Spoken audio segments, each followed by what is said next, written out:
बगल संत बैठे हुए, इनका भी चित्त हरण कर ले। मुनि मनहारी, सभी ऋषि मुनि आश्चर्यान्वित हो गए, आश्चर्य में डूब गए। और फिर क्या देखा उनको? भगवान माता ने देखा कि शशंख चक्रम सकनीत कुंडलम सपीत वस्त्रम सरसीरुहक्षणम सहार वत्सस्थल कौस्तुभस्त्रियम नमामि विष्णुं शिरसा चतुर्भुजं। सबसे पहले दो लोग जाने राम को, मैं ये बताना चाहता था। पहले कौशल्या माता ने, भाई प्रकट कृपाला, वहां प्राकट्य हुआ भगवान का, अभी जन्म नहीं हुआ। ये बात बहुत जरूरी है आपको जानना कि पहले भगवान का जन्म नहीं हुआ, प्राकट्य हुआ है। भय प्रकट कृपाला दीन दयाला अब मैं जन्म बताऊंगा कब हो रहा है।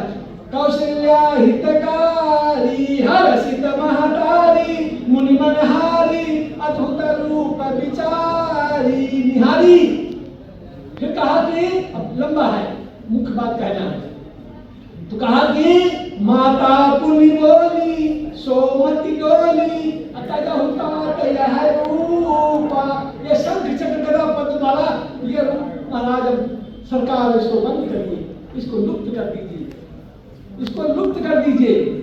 माता पुनि बोली सोमति डोली तजहुता यह रूपा। इसके लिए आप नहीं पृथ्वी में आए हैं कि जय। तो क्या, तो भगवान ने कहा शंख चक्र गदा पद्म, ये अद्भुत रूप। 3 लोग 14 भुवन के अधिपति सामने खड़े हैं माता की। तो कहे माता बताओ आदेश क्या है? मातृदेवो भव, पहली देवता माता होती है। सब लोग पहली देवता माता के रूप में पूजे, मातृदेवो भव। तो माता के रूप में कहा कि बेटा आदेश करो माता, क्या करना है? कि तजहुता यह रूपा। फिर क्या करना है? ये रूप खत्म कर दे रहे हैं भाई, शंख चक्र गदा पद्म, अब हम खत्म किए दे रहे हैं। अब क्या करना है माता? तो कहा कि जय शिशु लीला अद्भुत शीला। कहा कि अब आप छोटा बच्चे बन जाओ। ये देखिए 3 लोग 14 भुवन का मालिक माता की आज्ञा मान करके, जो जिसकी लीला को बड़े बड़े ऋषि मुनि नहीं समझ पाए, ब्रह्मादि नहीं समझ पाए, उसको माता आदेश दे रही है तजहुताते है रूपा। इस रूप को तत्काल खत्म करो कि जय शिशु लीला। और मेरे को ही नहीं, बड़े बड़े ऋषि मुनि उस आपके बाल लीला को देखना चाहते हैं ना। ब्रह्मा भी देखना चाहते हैं, भगवान शिव भी देखना चाहते हैं। हम तो शिव की नगरी से आए हैं, राम को देखने ही आए हैं कानपुर। तो कानपुर देखने आए राम को नारायण। बड़े बड़े ऋषि मुनि भी देखने के लिए लालायित है आपकी शिशु लीला को। तो की जय शिशु लीला अति प्रियशीला, जो कि बहुत शील से युक्त हो, अत्यंत शीलवान हो आपकी बाल लीला। वही बाल रूप भगवान, वही बाल रूप भगवान आ रहे हैं नारायण। वही बाल रूप भगवान जिसको बड़े बड़े ऋषि मुनि ब्रह्मादि शिवादि देखने को लालायित है, जिस बाल रूप को। तो कहा वह बाल रूप धारण करिए। वह बाल रूप धारण किया नारायण। उसके बाद जब बाल रूप धारण किया तो क्या किया? रोदन ठाना, ब्रह्म सत्ता अर्थात तो ब्रह्म जिज्ञासा। बड़े बड़े ऋषियों को उस ब्रह्म सत्ता के बारे में जानने की इच्छा होती है। वह छोटा बच्चा बन गया और सूप में रख दिया गया। अब रो रहा है। कैसे रो रहा है? कैसे रो रहा है? थोड़ा रो के दिखाइए। कौन कौन रोएगा? बाल लीला के रूप में जानते हैं कैसे रोता है? क्या बाल लीला, ये ब्रह्म सत्ता। ये देखिए छोटा बच्चा करके रो रहा है कि जय शिशु लीला, बाल लीला करिए। यह बहुत अद्भुत है आपकी बाल लीला। बड़े बड़े ऋषि मुनि भी इसको देखने को तरसते हैं और मैं भी तरसती हूँ। इसलिए मैं मन और शत्रुपा थे हम लोग, मैं शत्रुपा थी। आपने मेरे को वरदान दिया था कि बाल लीला का मैं तुमको वरदान दे रहा हूँ, बाल बनकर तुम्हारे पुत्र रूप में आऊंगा। तो आपने शंख चक्र गदा पद्म लिए बैठे हैं, आप आदेश देती हूँ कि बालक बनिए, रोइए।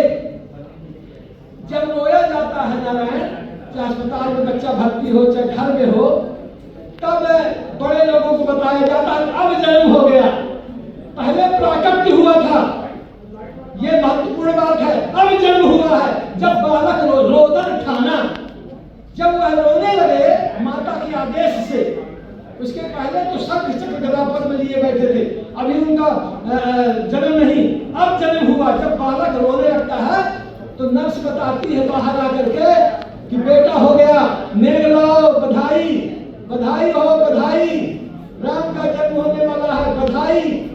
तो जब जन्म हो जाता है, बालक रोता है, तब नर्स बाहर आके बताती है कि बालक हो गया आपको। तो ऐसे दशरथ पुत्र जन्म में सुनी काना, अब सुना, इसके पहले प्राकट्य हुआ था नारायण। दशरथ पुत्र जन्म सुनी काना, दशरथ के पुत्र का जन्म कानों से सुना तो पूरे 3 लोग 14 भुवन के लोगों को क्या हो गया नारायण? माना ब्रह्मानंद समाना, ब्रह्मानंद जैसा, ब्रह्मानंद से ऊपर कोई तुलना नहीं नारायण। परमानंद, जितने आनंद है सबसे ऊपर ब्रह्मानंद, तो माना ब्रह्मानंद समाना, तो ब्रह्मानंद के समान सब आनंदित हो गए। जितने भी ब्रह्मा, भगवान शिव, सभी ऋषि मुनि, पूरी जन पूरी पृथ्वीवासी, उनमें कौन सा आनंद आया? ब्रह्मानंद। वाल्मीकि जी कहते हैं, रामचरितमानस कहता है ब्रह्मानंद, माना ब्रह्मानंद समाना, तो ब्रह्मानंद के समान उनका सब लोग आनंद में डूब गए। तो नारद जी ने उसके बाद भगवान ने देखिए उनका आदर्श देखिए, हम सबके राम क्यों हैं, इसी विषय में आगे बढ़िए। जब थोड़ा बड़े होते हैं तो क्या करते हैं? गुरु ग्रह गए बढ़न रघुराई, अल्पकाल विद्या सब पाई। 3 लोग 14 भुवन के अधिपति साक्षात सरस्वती जी के चरणों में लेटती हो, समस्त विद्याएं जिनके जिह्वा में हो, परंतु उन्होंने सिखाया हम सबके राम क्यों है? उन्होंने सिखाया कि गुरु के यहाँ जाओ, गुरु के बिना विद्या नहीं आ सकती है। अज्ञानतिमिरान्धस्य ज्ञानाञ्जन शलाकया चक्षुरुन्मीलितं येन तस्मै श्री गुरवे नमः। गुरुर्ब्रह्मा गुरुर्विष्णुः गुरुर्देवो महेश्वरः गुरु साक्षात् परब्रह्म तस्मै श्री गुरवे नमः। इसलिए भगवान राम ने एक आदर्श प्रस्तुत किया। हम तो 24 बताते हैं, 6 आप सुन लीजिए। गंगा गीता गायत्री गाय गुरु गोविंद, जिसके जीवन में ये रहेगा वो कभी भी से नहीं हो सकता है। गंगा गीता गायत्री गाय गुरु और हमारे गोविंद, गाय गुरु गोविंद। एक गौ अगर आपके पास स्थान हो तो जरूर रखिए, नहीं भी है तो रास्ते मार्ग में जा रहे हैं इसको रोटी खिला दीजिए, चारा खिला दीजिए। अगर आपके पास स्थान कम है तो गाय बेचारी मारी फिर रही है और उनको लोग घर से छोड़ देते हैं गलियों में, उनको चारा हरा चारा दे, एक रोटी दे दीजिए। तो गंगा का पूजन करके दिखाया राम ने। वह गंगा खुद चरणों से निकली है नारायण। एक बात गंभीरता से सुनिए, जो विष्णु चरणों भूता, विष्णु के चरण से गंगा निकली है, उस गंगा की राम स्वतः पूजा कर रहे हैं। जब वनवास को चले तो गंगा का पूजन किए, गंगा में स्नान किए, गंगा में तर्पण किए, गंगा में ऋषियों मुनियों को दान किए, ब्राह्मणों वैदिकों को दान किए। ये आदर्श प्रस्तुत किया भगवान राम ने, जबकि गंगा उनके चरणों से उद्भूत हुई। इसके बाद भी यद्यद् आचरति श्रेष्ठः लोकस्तदनुवर्तते, जो श्रेष्ठ पुरुष आचरण करता है आगे आने वाली पीढ़ी उसका अनुसरण और अनुगमन करती है। इसके लिए भगवान भी पृथ्वी में आते हैं तो एक आदर्श प्रस्तुत किया उन्होंने कि देखो हमको गंगा पूजन करना चाहिए, इसी प्रकार का दान पुण्य करना चाहिए, इसी प्रकार का आचरण करना चाहिए हमें भी। जब त्रैलोक के अधिपति ऐसा आचरण किया, फिर देखिए फिर क्या किए, एक आज करके युवा वर्ग को हम बताएंगे, बालकों को बताएंगे। बहुत जरूरी है कि प्रातःकाल उठ के रघुनाथा, मातु पिता गुरु ना वही माथा। आजकल प्रणाम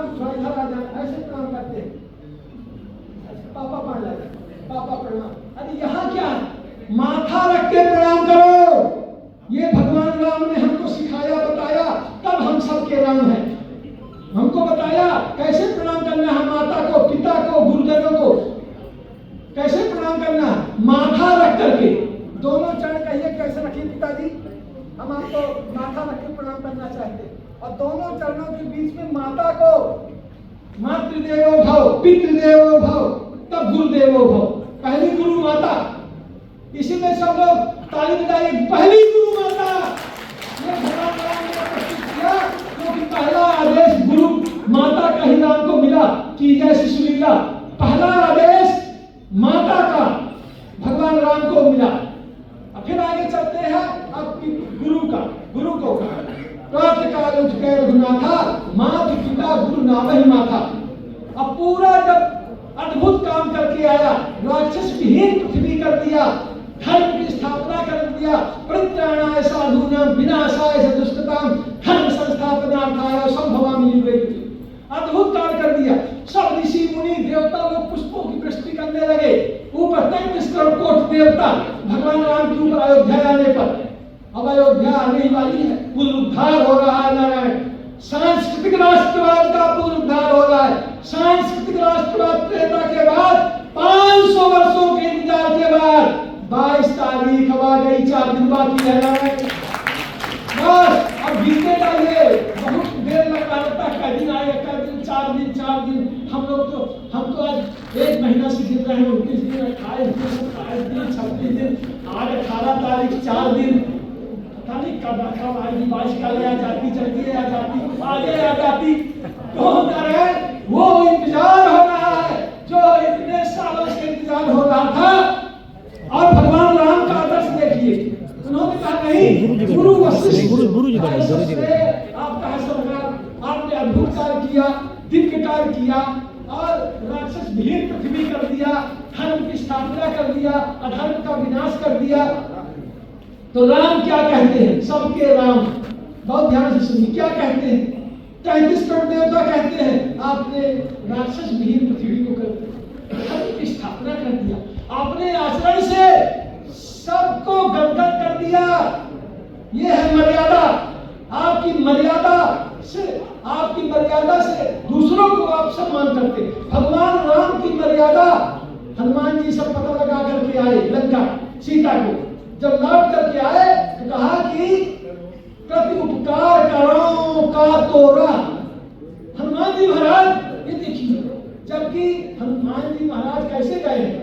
प्रवेश नगर की जय सब काजा, हृदय राखी कौशलपुर राजा। समुद्र कैसे लंघे, लंका में कैसे प्रवेश किए? हृदय में प्रभु राम को विराजमान करके। ये राम सब जानते हैं, मेरी सत्ता के बिना पत्ता नहीं डोलता, राम की सत्ता के बिना पत्ता नहीं डोलता।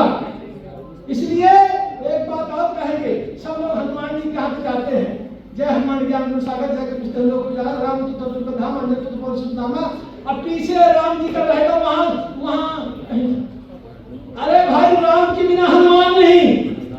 इसलिए जहां राम मंदिर हो, हनुमान जी का दर्शन अवश्य करिए, परंतु उनको बाएं मत दीजिए, नहीं तो हनुमान जी की कृपा आपको कभी नहीं बरस सकती है। बिना राम के कृपा रूपी, दया रूपी दृष्टि की वृष्टि अगर अपने आप को प्राप्त करना है तो राम को हृदयंगम करना है, राम को आत्मसात करना है, राम को हृदय में बैठाना है। जैसे शबरी बैठाई थी, देखिए अभी हम झूठी मोर का रहस्य बताएंगे। मन रूपी मंदिर में भाव रूपी आसन लगा करके शबरी बैठी थी। कितने सालों से? शताधिक वर्षों से, सैकड़ों वर्षों से बैठी थी कि राम का जन्म होगा, एक दिन त्रेता का अंतिम होगा, राम का जन्म होगा, दशरथ कौशल्या के यहाँ राम आएंगे। अभी आए नहीं थे, उसके पहले ही शबरी बैठी हुई थी। कौन सा कहा कोई मंदिर बनाई थी? नहीं, मन मंदिर में भाव रूपी आसन लगा करके बैठी हुई थी। और भाव रूपी आसन लगा के बैठी थी, तो जहां हमने आसन दिया वहीं पर विराजमान हो गए प्रभु। मन रूपी मंदिर में बैठ गए, तो मन मंदिर में जब बैठे तो शबरी यहाँ खाती गई। एक रहस्य शिला में बैठे थे। मैं एक नया रहस्य बता रहा हूँ कि भगवान यहाँ बैठे मन रूपी मंदिर में, भाव रूपी आसन लगा। तो सूक्ष्म सत्ता जो राम की है, जो रमन्ते योगिनो अस्मिन् इति रामा, ये राम की यहाँ बैठे, जहाँ आसन लगा के बैठी सकल साथ। और जो दशरथस्य पत्यम पुत्रम बैठे थे, तो यहां से खाते जाते थे तो गले में बेल जूठी होती जाती थी सबरी के, और तब राम के यहाँ जाती थी। यही जूठी बेल का रहस्य। जूठी बेल कैसे होती थी? सबरी खाती थी, यहाँ गले में जूठी होती जाती थी बेल, और तब राम के यहाँ जाती थी। तो जो मन मंदिर में राम बैठा हुआ था उसको सबरी ऐसे खिलाती गई, तो सबरी के गले में गई, यहाँ जूठी होती गई, तब मन मंदिर में राम के पास गई, राम उसको दशरथ का पुत्र राम उसको अपनी बेल खिलाती गई। यहाँ मन रूपी मंदिर में बैठ करके सबरी का आतिथ्य ग्रहण किया उन्होंने। तो ऐसे हमारे भगवान राम, जिन्होंने कि गुरु वशिष्ठ कुल पूज्य हमारे, क्या उत्तर दिया ऋषियों को, मुनियों को, देवताओं को? अपना श्रेय कुछ भी नहीं लिया, अपना श्रेय कुछ भी नहीं लिया। कहा गुरु वशिष्ठ कुल पूज्य हमारे, तिनका ही कृपा दरिद्र न मारे। मेरा कोई श्रेय नहीं है, मैंने कुछ नहीं किया, सब संतों का, गुरुजनों की कृपा रूपी, दया रूपी दृष्टि की वृष्टि मेरे ऊपर बरसती रही। गुरुजनों की कृपा, संतों की कृपा, महापुरुषों की कृपा, इस कृपा से इस दृष्टि की वृष्टि हमारे ऊपर होती रही। इसीलिए मैं यह करता रहा।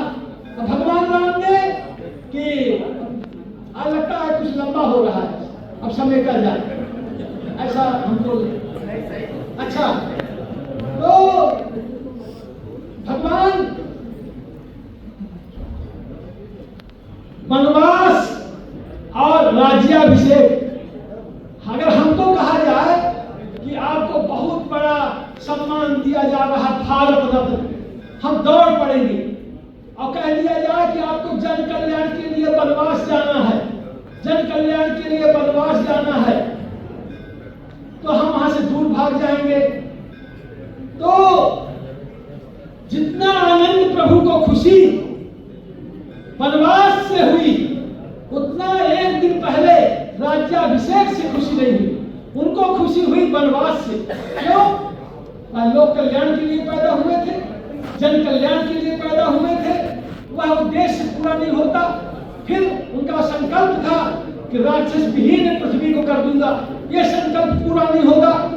तो राज्याभिषेक से ज्यादा उनको आनंद आया, खुशी आई वनवास से। ये हमारे प्रभु राम, सबके राम, कि उनको राज्याभिषेक का आनंद वनवास के परमानंद के सामने कुछ था ही नहीं, क्योंकि उसमें लोक कल्याण था, जन कल्याण था, मानव कल्याण था, और राक्षस विहीन पृथ्वी भी करना था। अब विप्रधेनु सुसंत लीन मनुज अवतार, जिसके लिए उनका अवतार हुआ था। तो हमने तीन चीज बताया कि कौशल्या के रूप के सामने जो भगवान चतुर्भुज रूप धारण किया, वो भगवान का क्या था? प्राकट्य। और जब